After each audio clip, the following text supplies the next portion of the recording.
एक महाराष्ट्र की संत है, संत जनाबाई।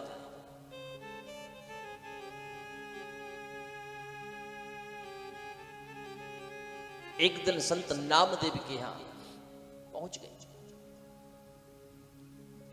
संत नामदेव भजन पूजन कीर्तन में परिपक्व थे। उनके आसपास कई भक्त बैठ जाते थे और जो संत नामदेव भजन पूजन कीर्तन करते वही सारे के सारे भक्त करने लग जाते। संत जनाबाई ने जब ये दृश्य देखा तो उसका मन भी उस भक्ति की ओर बढ़ने लगा। लेकिन उस आश्रमधारियों ने कुछ लोगों ने संत जनाबाई से कहा कि ऐसे भगवान की भक्ति नहीं मिलती, तुम आश्रम की सेवा करो। संत जनाबाई ने आश्रम की सेवा करना आरंभ कर दिया। सुबह सुबह झाड़ू लगाती, संत जब प्रसादी ग्रहण कर चुकते पर अपने हाथों से उनके जूठे बर्तनों को साफ करती, बढ़िया चौका लगाती।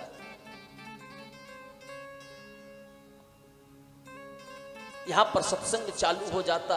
संत जनाबाई एकांत में खड़ी होकर के संत नामदेव के प्रवचन सुनती। जब भगवान विट्ठल के नाम का कोई कीर्तन आता, संत जनाबाई की आंखों से आंसू की धारा बहने लगती। कीर्तन सुनते थे हजारों लोग, लेकिन आंसू बहते थे संत जनाबाई की आंखों से।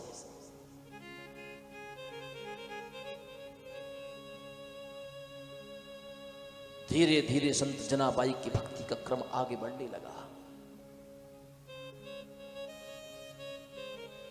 एक दिन ऐसी प्रेमाश्रु में विफल हो गई कि यहां पर संत नामदेव की कीर्तन को सुनते सुनते सुनते सुनते बाबरी हो गई। उसको ये भी पता नहीं चला कि सारा दिन कब निकल गया। उसे जब बाद में होश आया कि घर का तो पूरा काम पड़ा है, आश्रम का तो पूरा काम पड़ा है और मैं यहां पर बैठी, सेवा अधूरी रह जाएगी। यदि सेवा अधूरी रह गई तो फिर मेरा यहां पर रहने का मतलब क्या होगा। आश्रम में झाड़ू भी लगानी है,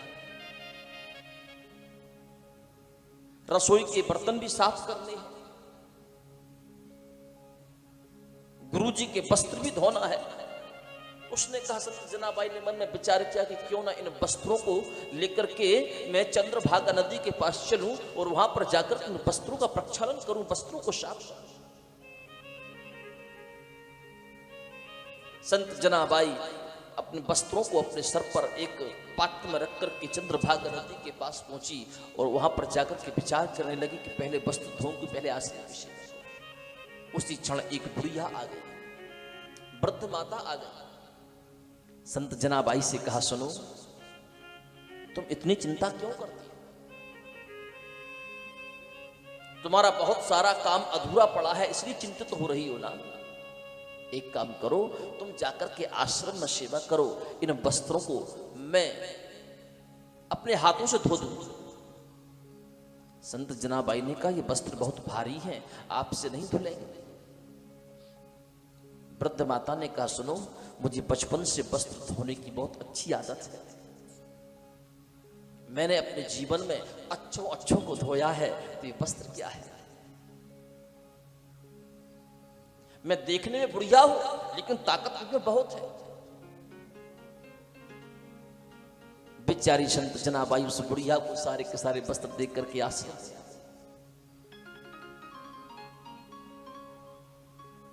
वो बुढ़िया कोई और नहीं थी, साक्षात भगवान विट्ठलनाथ उस वृद्ध माता का रूप धारण करके अपनी भक्त संत जनाबाई की सहायता करने के लिए आए थे।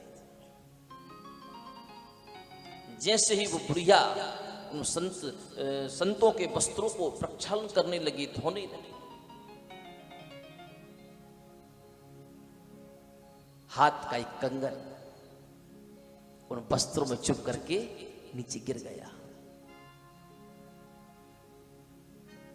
सुबह सुबह की आरती हो रही थी विट्ठल भगवान की।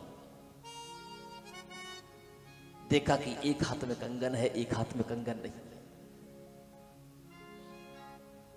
चारों तरफ शोर मचने लगा, भगवान का एक कंगन कहाँ गया, भगवान का एक कंगन कहाँ गया। उस कंगन की खोज करते करते करते करते करते चंद्रभागा नदी के तट पर पहुंचे। जिस पत्थर के पास में उन वस्त्रों को धोया जा रहा था वो कंगन जाकर के वहीं मिला। संत जनाबाई की आंखों से आंसू निकल पड़े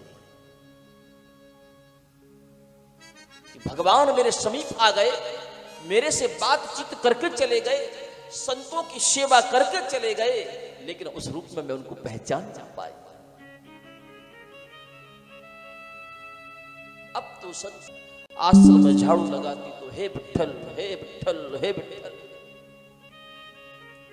दिन भर सेवा करती, रात को अपनी आंखों के पलकों को बंद करके विठ्ठलनाथ को याद करती कि मुझसे बड़ा अधम इस संसार में कोई नहीं है। तो मेरे पास वृद्ध माता का रूप धारण करके आए, मुझसे बात करके चले गए, नहीं आई। दूसरे दिन संत जनाबाई गौशाला में गई, गाय के गोबर के, गाय के शेंद के कंडे बनाए, गौरी बनाई और उनको धूप में सूखने के लिए रख दिए। उसी क्षण एक दूसरी स्त्री आ गई। दूसरी स्त्री ने कहा कि ये गौरी हमारी है, ये कंडे हमारे हैं। संत जनाबाई कहती तुम्हारे नहीं है, ये हमारे हैं, आश्रम के हैं, ये मैंने अपने हाथों से बनाए हैं। दोनों में बहस होने लगी।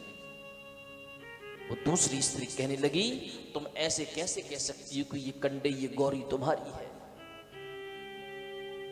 संत जनाबाई कहते हैं कि तुम बता, तुम कैसे कह सकती हो कि ये गौरी तुम्हारी है, ये कंडे तुम्हारे हैं।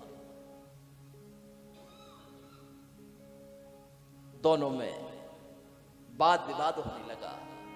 अपने हृदय पर हाथ रख करके संत जनाबाई ने कहा कि मैं अपने विश्वास से कह सकती हूँ कि ये गौरी मेरी है, ये कंडे मेरे हैं।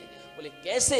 संत जनाबाई ने कहा तू इस गौरी को उठा, इस कंडे को उठा, अपने कान में लगा करके देख, तुझे विठ्ठल विठ्ठल विठ्ठल की ध्वनि सुनाई। जैसे उस स्त्री ने अपने कानों में उस गौरी को, उस कंडे को लगा करके जैसे ही सुनना चाहा, संत भगवान कहते हैं जय हरि विठ्ठल, जय हरि विठ्ठल, जय हरि विठ्ठल नाम की ध्वनि उस गौरी से, उस कंडे से संत उस स्त्री को सुनाई। उसी क्षण वो स्त्री संत जनाबाई के चरणों में लेट गई। हमने जीवन में भक्त बहुत देखे, पर तेरे जैसे भक्त नहीं देखे, जो तूने गाय की सेंध की बनी हुई गौरी कंडे से भी तूने हरि विठ्ठल को प्रकट कर दिया, उनकी कीर्तन को प्रकट कर दिया। तो आइए और हरि श्री विठ्ठल के चरणों में हम भी चलें और हम भी उनसे प्रार्थना करें। हम उतनी भक्ति तो नहीं कर सकते, हम उतना आपको याद तो नहीं कर सकते, लेकिन संत जनाबाई के चरणों की धूल की रज की एक ही कण भी यदि हमको मिल जाए तो भी हमारा जीवन धन्य धन्य और कृतकृत